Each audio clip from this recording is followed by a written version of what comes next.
friends, how are you doing? Hope all are fine. Last class we had taken the radio in page number 82. Today we are going to take the television. First of all, I request all of you to take page number 82 only. At the down there is a cartoon. Can you read it? Just look at that cartoon. Who all are they? There is a family, right? There is a father, there is a mother, there is a boy and there is a girl, and there is a grandmother also. What they are saying, what the girl is saying? Just read it. Whom you support? Why? Did you support the boy? Or did you support the father? Whom you support? Okay, these all are things we can see every family, right? Different people will be there and different people will want different type of programs in TV. Okay, so we are going to take about television. Before that, just see this video. They're telling the history of the television. Just watch it, okay? It's 1923 in the seaside town of Hastings, England. Inventor John Logie Baird is hoping the fresh sea air will improve his chronic bad health. It better. Baird is a genius, but his health problems and his life of inventing have left him seriously broke. My father came across as being rather withdrawn and not quite with it. You would say something to him and he wouldn't necessarily respond to it because he would be thinking of something else. But he was always polite. Baird has been inventing ingenious gizmos and gadgets all his life. His chemically saturated damp-proof socks for the troops in the trenches were surprisingly successful. But his inflatable pneumatic shoes never made him a penny. By the time he hits Hastings, he's out of money. But Baird has an idea that just might let him invent his way out of his predicament. Here he was with £100 left, and he had to think of something, and that was television. What Baird is imagining is a huge technological leap. Transmitting sound over great distances by radio is still new. So transmitting moving pictures seems like science fiction. So how do you capture a moving image and transmit it through thin air? He sketches a device he hopes will work. He starts with a disc fitted with a spiral of perfectly spaced holes. Powered by an electric motor, the disc will spin in front of an image. As it spins, each hole in the spiral allows a tiny slice of the image to pass through. A light sensor picks up these little image slices and converts them into a series of electrical pulses. The pulses are transmitted by radio waves to a receiver that reads the signal of the pulses and reconstructs the original image on a second spinning disc. Baird gets to work using a bunch of scavenged parts: knitting needles, a bike light lens, a biscuit tin, and a hat box. He started from scratch, really, with television. He bought a few components, he sort of put them together in his bedroom. The hatbox lid turns into a circular scanning disc with a spiral pattern of holes. He'll spin it on a knitting needle shaft. Piece by piece, he assembles it, using coffin wood from a local undertaker as a base. It's finally ready to be tested. Baird has staked everything on his tiny spinning pinpoints of light.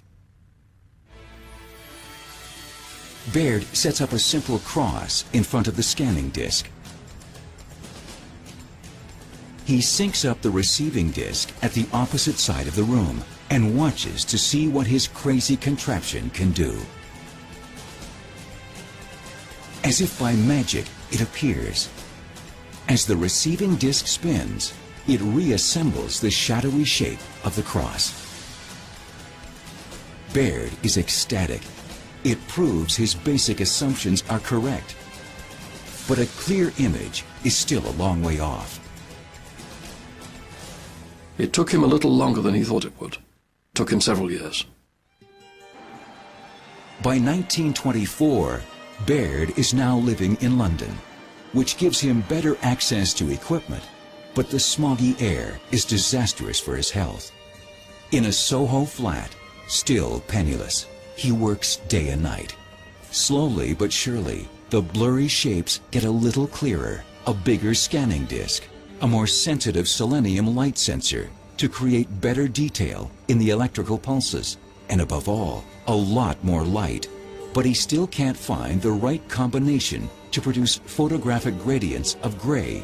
It's key. Without those tones, he can't create a recognizable human face. He was beginning to lose heart. This was in late 1925. And his backer, he had a backer at that point, was becoming very impatient and wanted out. It's October 1925. The day starts out like so many before it. For the umpteenth time, Baird places the head of a ventriloquist's dummy in front of the scanning disc. He floods the room with light as the scanning disc begins to spin. But this time, things will be different. Over in a separate screening room, there appears on the synchronized receiving disc, out of nowhere, the world's first ever detailed television image. He's finally got the magic combination. Baird knows at once it's a major breakthrough. He could hardly believe his eyes, and it came as quite a shock when it eventually came.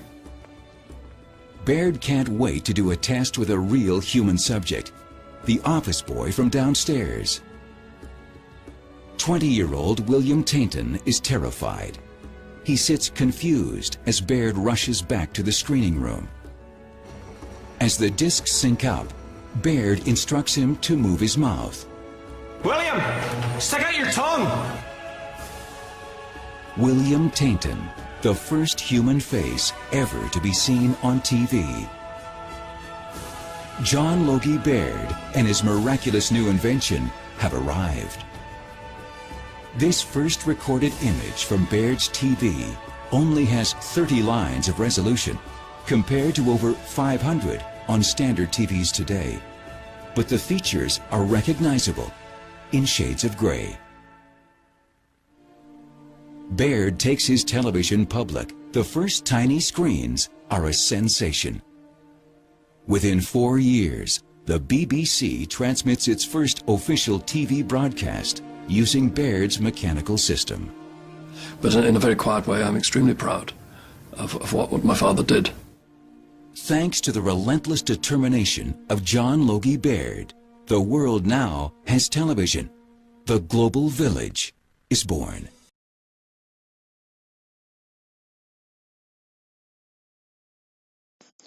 So that's all about the television. Now we can start our lesson. The television. The television is one of the miracles of science. It is not an idiot box, but a magic carpet. The television is one of the miracle of science. Science inde oru അത്ഭുതമാണ് television. It is not an idiot box. അതെന്തല്ല? Yes, that's not a idiot box. അതൊരു idiot box അല്ല. But a magic carpet. പക്ഷെ എന്താണ്? Magic carpet അല്ലേ? Magic carpet ആണത്. What is carpet? You know. Okay. Now, do you know who invented the television? It was a Scotsman named J.L. Baird. Do you know? അല്ലേ, നിങ്ങൾക്കറിയാമോ? Who invented the television? ആരാണ് television invent ചെയ്തത്? It was a Scotsman. Scotsman means what? Scotsman എന്ന് പറഞ്ഞാല് സ്കോട്ട്ലൻഡുകാരൻ അല്ലേ? സ്കോട്ട്ലാൻഡിൽ ജീവിക്കുന്ന ആളാണ് Scotsman എന്ന് പറയാം. Scotsman named J.L. Baird അല്ലേ? J.L. Baird എന്ന് പറഞ്ഞാല് ജയൽ ബൈഡ് എന്നുള്ള സ്കോട്ട്ലൻഡുകാരനാണ് TV ഇൻവെന്റ് ചെയ്തത്. Okay. Baird made it possible to prevent moving and living pictures of men and events on the screen. In those days, it was only in monochrome. Monochrome means black and white. The color television became popular in the 1970s. Its vast potentialities as a powerful medium of mass communication cannot be underestimated. It is indeed one of the best sources of entertainment and enlightenment for all. Programs on subjects like health, hygiene, nutrition, family planning, and agriculture are of immense help to men and women, especially in rural areas. Baird made it possible, അല്ലേ? Baird എന്ത് ചെയ്തു? അത് possible ആയി, അത് സാധ്യമാക്കി. To present moving and living picture, അല്ലെ? Moving ആയിട്ടും അല്ലെങ്കിൽ ലിവിങ് ആയിട്ടുള്ള പിക്ചേഴ്സിനെ ഓഫ് മെൻ ആൻഡ് ഈവൻസ്, മനുഷ്യരുടെയും ഈവൻസിന്റെയും മൂവിങ് ആയിട്ടുള്ള പിക്ചേഴ്സിനെ ഓൺ സ്ക്രീനിൽ കണ്ടുവരാൻ അദ്ദേഹം അത് സാധ്യമാക്കി. ഇൻ ദോസ് ഡേയ്സ്, ആ ദിവസങ്ങളിൽ, it was only in monochrome. What is it? Monochrome എന്ന് പറഞ്ഞാൽ they are writing there black and white, അല്ലേ? മോണോക്രോം എന്ന് പറഞ്ഞാൽ ബ്ലാക്ക് ആൻഡ് വൈറ്റ്, ആ രണ്ട് കളറിൽ മാത്രമേ നമുക്ക് പിക്ചേഴ്സ് കാണാൻ പറ്റുള്ളൂ. The colour television become popular in the 1970s. Colour television എപ്പോഴാണ് പോപ്പുലർ ആയത്? 1970s, അല്ലേ? Its vast potentialities, അതിന്റെ ഏറ്റവും വലിയ വേസ്റ്റ് പൊട്ടൻഷ്യാലിറ്റി എന്തായിരുന്നു? ആസ് എ പവർഫുൾ മീഡിയം, ഒരു പവർഫുൾ മീഡിയം എന്ന നിലയിൽ അതിന്റെ പൊട്ടൻഷ്യാലിറ്റി എന്തായിരുന്നു? Of mass communication cannot underestimate, അല്ലെ? അതിന്റെ ആ ഒരു സാന്നിധ്യം എന്ത് ചെയ്തു? മാസ് കമ്മ്യൂണിക്കേഷനിൽ cannot be underestimated. Underestimated എന്ന് പറഞ്ഞാല് അതിനെ വില കുറച്ച് കാണാൻ പറ്റില്ല, അത്രയും വില കുറഞ്ഞതല്ല, വളരെ പവർഫുൾ ആയിട്ടുള്ള ഒരു മീഡിയം ആണെന്നാണ് അതിൽ ഉദ്ദേശിക്കുന്നത്. Okay. It is indeed one of the best source of entertainment. എങ്ങനെയാണെങ്കിലും എന്താണ്? It is one of the best source of entertainment, അല്ലെ? എന്റർടൈൻമെന്റിന്റെ ബെസ്റ്റ് സോഴ്സ് ആണ് ടെലിവിഷൻ. ആൻഡ് എൻലൈറ്റ്മെന്റ് എന്ന് പറഞ്ഞാല് വിജ്ഞാനം, വിവരം, അറിവുകൾ എന്നൊക്കെയാണ് എന്റർടൈൻമെന്റിന്റെ answer, meaning. Okay. And enlightenment for all, എല്ലാവർക്കും ഉള്ള എൻലൈറ്റ്മെന്റിന്റെയും എന്റർടൈൻമെന്റും ആണ്. Programmes on subjects like health and hygienes. Programmes, എങ്ങനത്തെ പ്രോഗ്രാംസ് ഒക്കെയാണ് വരല്? സബ്ജക്ട്സ് ലൈക്ക് എന്തൊക്കെ വിഷയങ്ങളാണ് വരിക? ഹെൽത്ത് ആൻഡ് ഹൈജീൻ, അല്ലെ? ആരോഗ്യവും ഹെൽത്തും ഹൈജീനും, വൃത്തിയും, അല്ലെ? ന്യൂട്രീഷൻ എന്ന് പറഞ്ഞാല് നമ്മുടെ ന്യൂട്രീഷ്യസ് ആയിട്ടുള്ള കാര്യങ്ങൾ, അല്ലെ? ഭക്ഷണങ്ങൾ, അങ്ങനത്തെ കാര്യങ്ങളൊക്കെ. Family planning and agriculture, family planning അതിൽ വരുന്നുണ്ട്. ആൻഡ് അഗ്രികൾച്ചർ എന്ന് പറഞ്ഞാൽ കൃഷി. Are immense help to men and woman.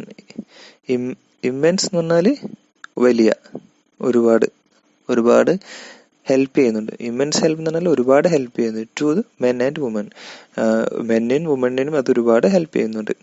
Especially in rural areas, പ്രത്യേകിച്ച് എന്താണ് rural? What is rural means? Rural എന്ന് പറഞ്ഞാൽ എന്താ? What is urban means? എർബണിന്റെ ഓപ്പോസിറ്റ് ആണ് റൂറൽ. റൂറൽ എന്ന് പറഞ്ഞാൽ ഗ്രാമീണ പ്രദേശം. ഓക്കെ. റൂറൽ പ്രദേശത്തിലുള്ള ആളുകൾക്കൊക്കെ ഇത് ഒരുപാട് സഹായകമാകുന്നു എന്നാണ് ഉദ്ദേശിക്കുന്നത്. This language is very tough, but still, if you read 3-4 times, you will get understand. Okay. The television plays a very significant role in educating the farmers on the use of different kinds of fertilizers and pesticides and new method of cultivation. In addition to give villagers professional guidance, the television can present a whole variety of cultural programs as well. The television plays very significant role. What's that means? Television plays very significant role. വളരെ significant ആയിട്ടുള്ള റോളാണ് ടെലിവിഷന് play ചെയ്യുന്നത്. In educating the farmers, educating the farmers means ഫാമേഴ്സിനെ educate ചെയ്യുക, വിദ്യാഭ്യാസം, കുറച്ച് വിവരങ്ങൾ കൊടുക്കുക ഫാമേഴ്സിന്. On the use of different kinds of, എങ്ങനെയാണ് on the use of, use തന്നെ ഉപയോഗിക്കുക, ഡിഫറെൻറ്റ് കൈൻഡ്സ്, വിവിധ തരത്തിലുള്ള fertilizers. Fertilizers means what? Fertilizer എന്ന് പറഞ്ഞാൽ രാസവളം അല്ലെങ്കിൽ സാധാരണ വളം, അങ്ങനത്തെ വളങ്ങൾ ആണ് ഫെർട്ടിലൈസേഴ്സ് എന്ന് പറയാം. Fertilisers and pesticide. Pesticides means കീടനാശിനികൾ, കീടനാശിനിയായിട്ട് ഉപയോഗിക്കുന്ന സാധനങ്ങളാണ് പെസ്റ്റിസൈഡ്സ് എന്ന് പറയാം. Different kinds of fertilisers and pesticides, വിവിധ തരത്തിലുള്ള വളങ്ങളുടെ ഉപയോഗവും കീടനാശിനികളുടെ ഉപയോഗവും ഒക്കെ അവരെ പഠിപ്പിക്കുന്നു. And new method of cultivation. Cultivation എന്ന് പറഞ്ഞാൽ കൃഷി. ന്യൂ മെത്തേഡ് ഓഫ് കൾട്ടിവേഷൻ എന്ന് പറഞ്ഞാൽ പുതിയ മെത്തേഡ്, കൾട്ടിവേഷനുള്ള കൃഷിയുടെ പുതിയ മെത്തേഡ്സ്, പുതിയ രീതിയിലുള്ള കൃഷികൾ, അങ്ങനെയുള്ള സാധനങ്ങളൊക്കെ അവരെ പഠിപ്പിക്കുന്നു. In addition to giving villagers, അതിൻ്റെ കൂടെ തന്നെ ഒപ്പം ചേർന്നിട്ട്, എഡീഷൻ എന്ന് പറഞ്ഞാൽ ചേർത്തുകൊണ്ട്. In addition to give villagers professional guidance, വില്ലേജേഴ്സിന് എങ്ങനെയുണ്ട് പ്രൊഫഷണൽ ആയിട്ടുള്ള ഗൈഡൻസും കൊടുക്കാനും സഹായിക്കുന്നുണ്ട്. The television can present a whole variety of cultural programs as well. ടെലിവിഷന് വേറെ എന്തൊക്കെയുണ്ട്, എന്തുകൂടിയാ ചെയ്യാൻ പറ്റുക? Television can present a whole variety of cultural programs. ഭയങ്കര വെറൈറ്റി ആയിട്ടുള്ള കൾച്ചറൽ പ്രോഗ്രാംസും ടെലിവിഷന് കൊടുക്കാൻ പറ്റുന്നുണ്ട്. Okay, understand? Now next paragraph. Man is born in the stream of culture. The invention of the television has enabled him to enjoy and see with his own eyes the cultures of different people living in different communities. Man is born in the stream of culture. Man is born in the stream of culture means man എവിടെയാണ് born ചെയ്തത്? Stream of culture. കൾച്ചറിന്റെ stream എന്ന് പറഞ്ഞാൽ അരുവി, കൾച്ചറിന്റെ അരുവിയിൽ നിന്നല്ല അർത്ഥം. കൾച്ചറുള്ള സ്ഥലത്താണ്, വളരെ കൾച്ചറുള്ള അങ്ങനത്തെ ഓരോ സംസ്കാരങ്ങളായിട്ടാണ് ഓരോ മനുഷ്യന് ജനിക്കുന്നതാണ് അതുകൊണ്ട് ഉദ്ദേശിക്കുന്നത്. The invention of television as enable to him. ടെലിവിഷന്റെ ഇൻവെൻഷൻ ആസ് എനാബിൾ എന്ന് പറഞ്ഞാൽ അത് എനാബിൾ ചെയ്തു, അത് തുറന്നു. Him to enjoy and see with his own eyes. എന്തിനാണ് തുറന്നത്? എൻജോയ് ആൻഡ് സീ, എൻജോയ് ചെയ്യാനും കാണാനും. See with his own eyes, അവന്റെ സ്വന്തം കണ്ണുകൾ കൊണ്ട് കാണാനും. The culture of different people, അല്ലേ? ഡിഫറെന്റ് പീപ്പിൾസ്, വ്യത്യസ്തരായ ആളുകളുടെ കൾച്ചർ കാണാനും. ലിവിങ് ഇൻ ഡിഫറെന്റ് കമ്മ്യൂണിറ്റീസ്, വ്യത്യസ്തരായുള്ള കൾച്ചറുള്ള ആളുകളെ കാണാനും. അവരുടെ ഡിഫറെന്റ് കമ്മ്യൂണിറ്റീസ്, വിവിധ കമ്മ്യൂണിറ്റീസിലുള്ള അവരുടെ കൾച്ചേഴ്സും അവരെയും കാണാനൊക്കെ എന്തുകൊണ്ട് സാധിച്ചു? നമ്മുടെ ടെലിവിഷൻ വന്നതുകൊണ്ട് സാധിച്ചു. Understand? So that's it for today. We can take the next one, this little more portions in next class. Okay, so till then, bye, take care.